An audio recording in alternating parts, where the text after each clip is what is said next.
Magandang tanghali lakay. Tignan mo ang pera natin, wala na mga bayani. Usa na mabilis na tumakbo kaya ang bilis din maubos. Dati mga bayani pa ang nakalagay.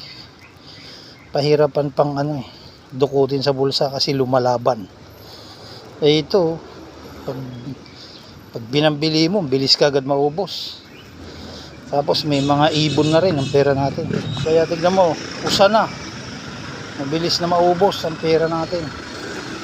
Dati bayani, lumalaban pa. Hirap pang dukutin sa bulsa. Ngayon mabilis na. Kaya ang pera natin mabilis na maubos. Mabilis tumakbo ito usa. Kaya pinagbili mo maya maya ubos na to. Ayan, pera natin. O yun lakay, bibili na natin. Tignan mo, mabilis lang.